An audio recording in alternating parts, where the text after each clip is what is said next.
Bonjour tout le monde. Voilà un petit cours sur la paracha de Kitavo, quelques mots de Torah. Euh, la paracha de Kitavo, c'est la paracha de ma bar mitzvah, voilà, par hasard. Et on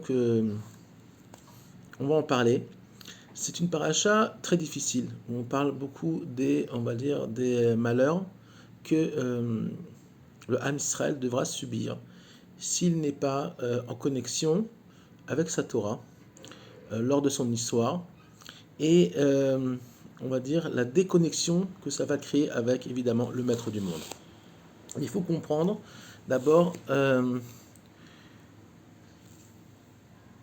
pourquoi cette paracha se trouve, donc ces mots qui sont dits dans le narratif biblique sont dits juste avant la fin du livre de Devarim, c'est-à-dire tout simplement avant l'entrée en Eretz Israël. On va passer d'une situation d'enfant, si on peut dire comme ça, pris par la main de son père, donc ce qu'on appelle d'un matzav nissi, d'une situation où le Ham Israël est accompagné par Hachem de façon dévoilée par les miracles, la colonne de feu, les nuages, les nuées, la manne, et l'entrée en Eretz Israël qui va devenir un peu plus, on va dire, qui va nous faire passer à l'âge adulte, à l'adolescence et à l'âge adulte, progressivement, pour plusieurs raisons. D'abord, parce que Hachem, euh, si on peut dire, dirige son monde suivant un principe qui est sonner matanot yirchie. Celui qui déteste les cadeaux vivra. Ça veut dire quoi? Tout simplement que Hachem euh, ne récompense, si on peut dire comme ça, que ceux qui méritent. Ce travail, dans le langage de la Torah, ce travail, la vie dans ce monde-là, c'est ce qu'on appelle Amal aussi, tout simplement. Amal, c'est le travail. Rien n'est gratuit. Tout se gagne par l'effort, que ce soit l'étude de la Torah, que ce soit aller travailler, gagner sa vie, son olam haba, ok, et j'en passe.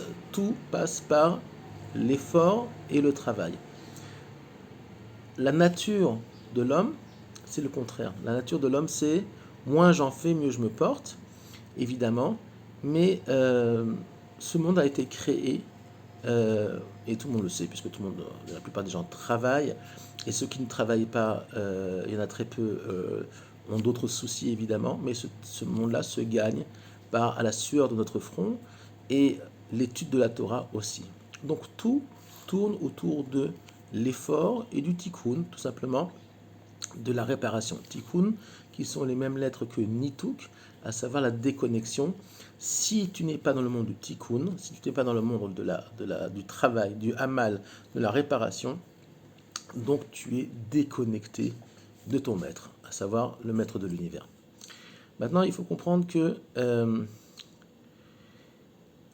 les klalotes, les malédictions qui sont inscrites dans le livre de Kitavo, dans la paracha de Kitavo, ne sont pas obligatoires. C'est un potentiel. Ok? C'est-à-dire, c'est pas une fatalité. Si tu ne fais pas ce qu'il faut, alors il t'arrivera ça. Eh bien, c'est exactement ce qui s'est passé dans l'histoire. Malheureusement, la Torah est d'une véracité, d'un émet époustouflant, puisque ce qui a marqué dans la paracha de Kitavo, qui a été donc écrite par Moshe Rabbeinu, par prophétie, il y a 3600 ans à peu près, 3333 ans, je crois, à peu près, et d'une actualité époustouflante. À savoir que ce monde-là n'est pas un monde de repos, et pour personne. Si tu as, on va dire, la profusion matérielle, alors tu peux avoir aussi des problèmes avec tes enfants, ou alors ils vont être loin, tu vas pas les voir souvent. Il n'y a pas de perfection dans ce monde-là, tant que, euh, on va dire, la Géoula, la rédemption finale, ne sera là. D'accord? Puisque c'est un fait, puisque c'est comment dire, un chemin, puisque la vie est un chemin.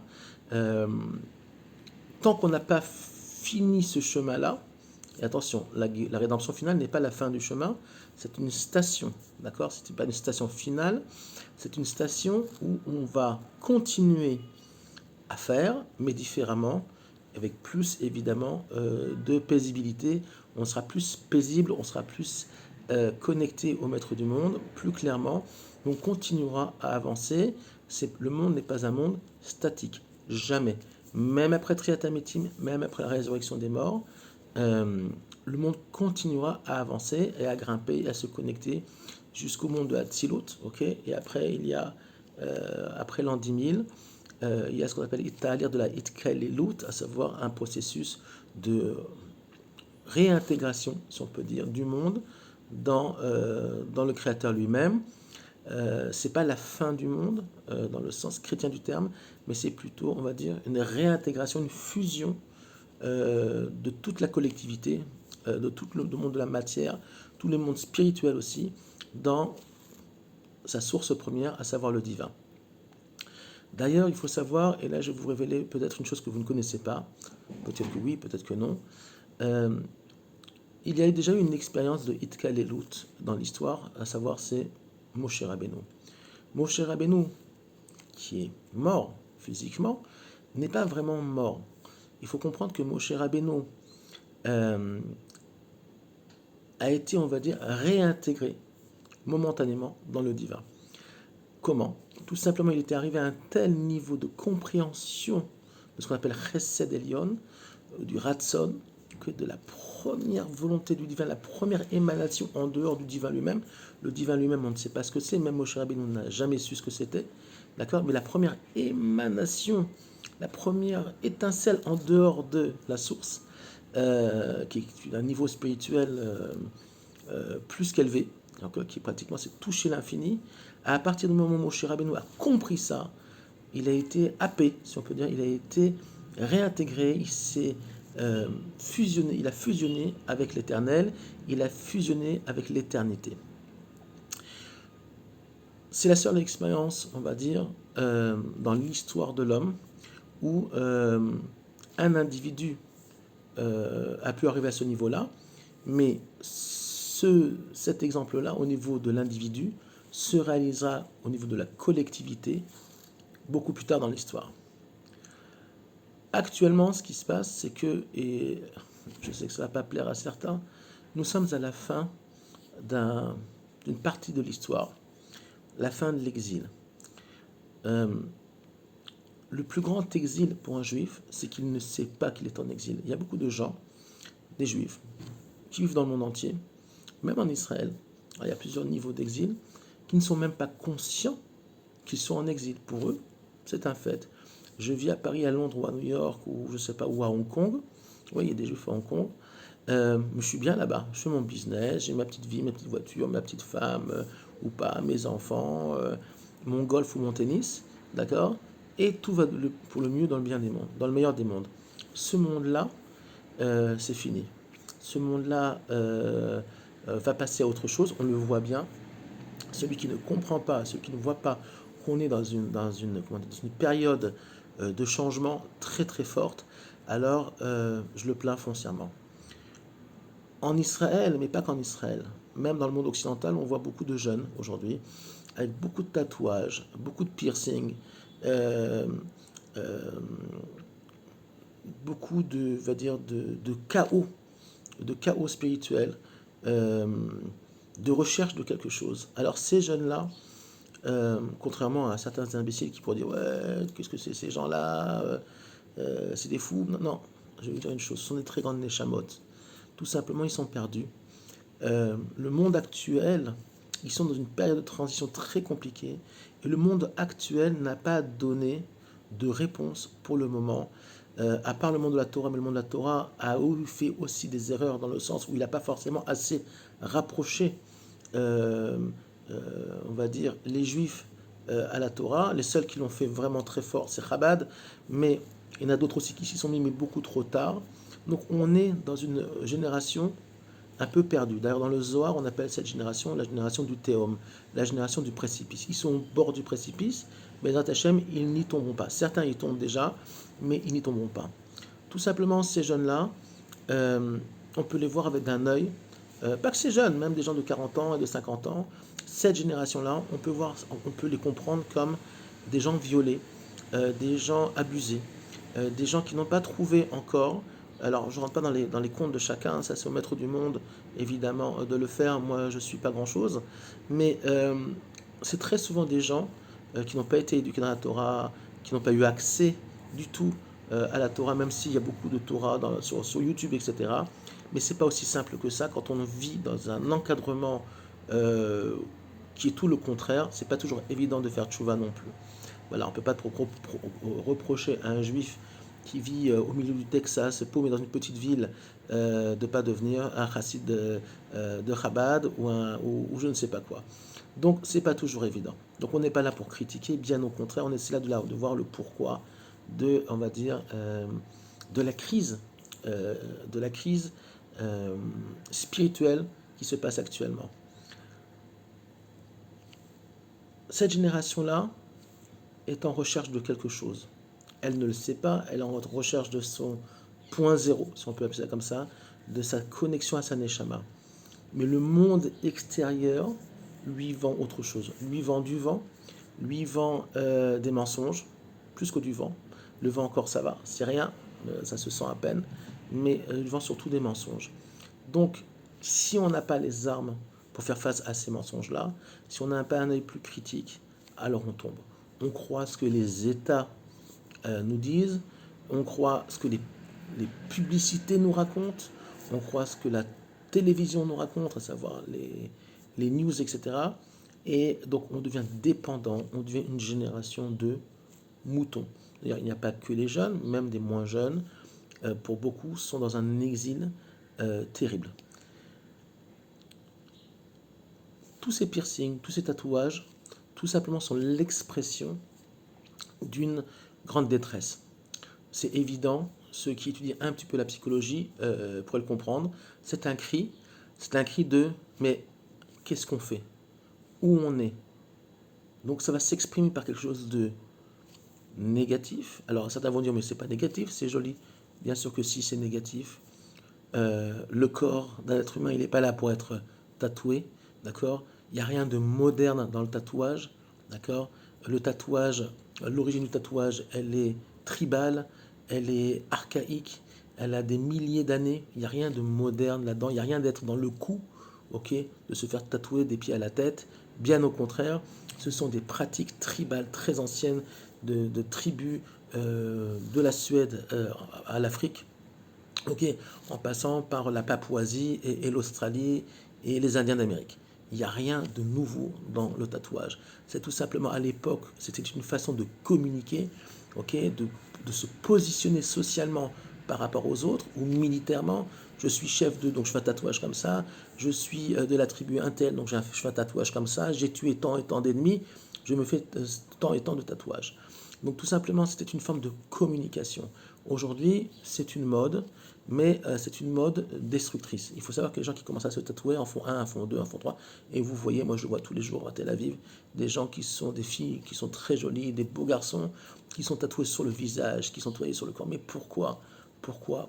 Et des piercings là et là et là et là et partout. Mais qu'est-ce qu'ils recherchent? Eh bien, ils ne savent pas ce qu'ils recherchent. Donc ils sont tout le temps en mouvement, mais pas dans un mouvement, on va dire, vers la bonne chose.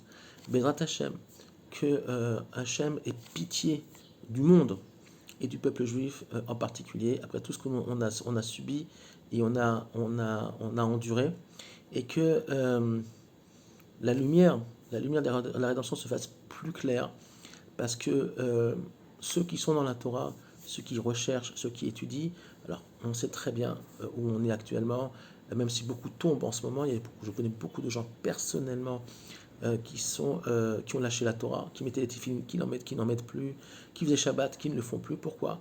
Parce qu'ils n'ont pas assez étudié. Ils avaient une Torah de surface, ils avaient une Torah, on va dire, de tradition, mais ce que j'ai expliqué il n'y a pas si longtemps dans un séminaire pour femmes que j'ai donné, on ne peut pas rester juif, être juif, qu'avec de la émona. Ça ne suffit pas.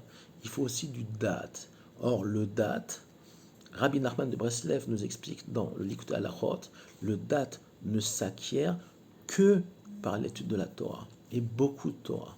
Voilà. Alors je sais que c'est pas évident, je sais que la télévision prend beaucoup de place et Netflix prend beaucoup de place dans la vie de chacun, de certains. Euh, Fermez votre télévision et étudiez tous les jours un peu. Tous les jours, un peu, un quart d'heure, 20 minutes. Augmentez votre date. La date, la sphère de date, dans les sphirotes, dans la structure du monde, c'est la connexion entre Chorma et Bina. Je vais faire ça très simple. C'est tout simplement, c'est l'équilibre. C'est l'équilibre. C'est la connexion entre l'intellect pur qui est très large, très élevé, qui est infini, et la Bina qui est le monde des instincts, mais c'est pas que le monde des instincts, c'est aussi la mise en place, le monde où les choses se mettent en place. La Bina est d'ailleurs rattachée à la femme, puisque la femme est très terrienne en général, elle est beaucoup plus matérialiste dans le bon sens du terme et terre à terre que l'homme. L'homme parfois part en cacahuète par son esprit et la femme le retire et le remet à sa place range tes chaussettes et va jeter la poubelle. Alors c'est pas son rôle évidemment uniquement, mais oui aussi puisque l'homme peut partir très facilement en live, ok, comme on dit, et la femme est là pour le remettre, le refaire redescendre dans le monde de la malroute, okay, qui est le monde dans lequel on vit. Il dit, hey Coco, il faut que tu te lèves le matin, il faut que tu ailles travailler. D'accord. Il y a des choses à faire, il y a la maison à ranger aussi, tu m'aides. Et c'est pas une mauvaise chose, les femmes, elles sont beaucoup plus concrètes que les hommes. Donc, chacun a son rôle, même si aujourd'hui les rôles sont inversés et les rôles sont confus, qu'il y a beaucoup de balagan dans le monde dans lequel on vit. Nos arrière-grands-mères n'avaient pas besoin d'étudier la Torah, en tout cas beaucoup moins qu'aujourd'hui. Pourquoi? Parce qu'instinctivement, elles savaient quelle était leur place. Nos grands-parents, hommes ou femmes, connaissaient leur place dans le couple, dans la société. D'accord. Donc, il y avait moins de confusion. Aujourd'hui, on nous raconte tout et n'importe quoi, qu'un homme peut devenir une femme peut devenir un homme, et qu'après tout, c'était tout à fait normal s'il se sentait une femme. C'est du bullshit, c'est faux, archi faux. Alors oui, effectivement, il y a des gens qui naissent avec certaines tendances, ils sont attirés par certaines choses, mais c'est des choses qui peuvent se gentiment, on va dire, euh, se mouler, s'adapter et travailler là-dessus et ne pas tomber justement dans quelque chose qui n'est pas juste. Un homme, c'est un homme et une femme, c'est une femme. Point barre. Alors après, ce qui se passe à l'intérieur, effectivement, chacun naît avec des données, ok, comme des données intellectuelles, mais il n'y a pas que des données intellectuelles, il y a aussi des données au niveau du sensible, ok. Tout ça se travaille et on va dire, canalise.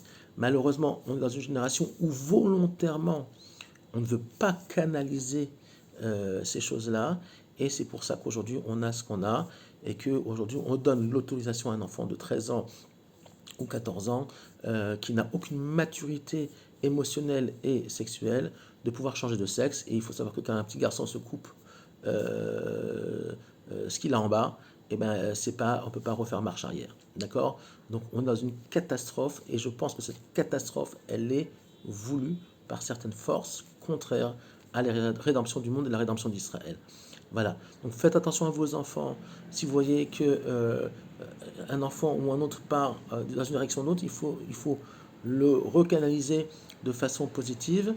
C'est pas le moment d'en parler ici parce que c'est très compliqué, mais ça se fait. Et étudier la Torah, ne vous faites pas avoir. Ce monde-là, c'est un champ de mines, et autour des mines, il y a des trous. Donc, il faut faire très attention, comme dit Rabbi Nachman Brassav, ce monde est comme un pont étroit, ok. Nous, on n'a pas peur d'avancer, car on connaît le bon chemin. En tout cas, Hachem nous a donné une Torah, justement, qui est là tous les jours pour nous maintenir sur le bon chemin, sur le droit chemin, et d'arriver au but. Beaucoup tombent de ce pont-là, à droite et à gauche. Euh, Essayez de faire partie de ceux qui ne tombent pas, ou que si vous êtes tombé, ok, parce que tout le monde tombe finalement, de vous raccrocher à ce pont-là et de remonter sur le chemin qui est le chemin le plus juste.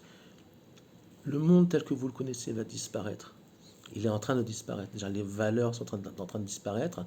Et ce chaos est quelque chose, on va dire, je vais peut-être vous surprendre, quelque chose de bon, si on peut dire comme ça. Pourquoi?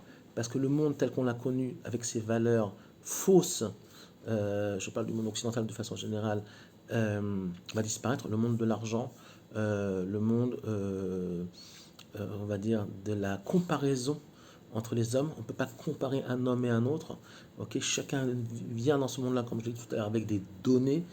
Donc, le monde occidental est un monde échelonné, c'est le monde de la ligne droite. Or, la vie et le monde, c'est un cercle, ok, et une ligne droite. Le cercle, c'est quoi? C'est que quel que soit le point où vous positionnez autour du cercle, vous êtes toujours au même endroit.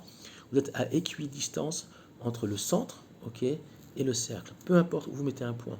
La ligne droite, c'est aussi, on va dire, un échelonnage. C'est un monde où on peut comparer le haut, le bas, et un endroit et un autre. Mais le Hémet, la vérité se trouve entre eux, dans la spirale, entre le rond et la ligne droite. Or, le monde occidental, c'est la ligne droite. Si tu es un grand chirurgien, alors tu es mieux que le maçon ou celui qui vend des bananes au marché. Non. Celui qui vend des bananes au marché, il a été créé pour ça. Et celui qui est chirurgien a été créé pour ça. Il n'y en a pas un qui est mieux que l'autre. Absolument pas. Absolument pas. C'est faux. Même un très très grand rave, il n'est pas mieux, ok, que, on va dire, un petit juif qui vient faire sa petite prière le matin et qui ne connaît pas beaucoup de Torah. Alors, mais c'est pas possible, il y a des grands tzadikim. Oui, mais ça ne veut pas dire qu'ils sont mieux. Ils remplissent leur rôle dans ce monde-là. C'est ça la grande différence, c'est ça le chidouche de la Torah. Chacun vient dans ce monde-là avec des données qu'il doit exprimer. C'est quoi un tzaddik? Michel Matzdik et Kiyomo. C'est celui qui va justifier le potentiel qu'il a dans ce monde-là. Donc c'est très important. Chacun vient remplir, faire un travail, remplir un rôle. Et il va falloir beaucoup de Emouna. Okay, on le sait très bien. On va dire cette phase de la Géoula qui a commencé depuis le Covid, c'est une phase qui n'est pas évidente. Okay, il y a déjà beaucoup de dégâts. On n'est pas prophète, on ne sait pas comment exactement ça va se passer, mais on sait que ça se passe. Voilà.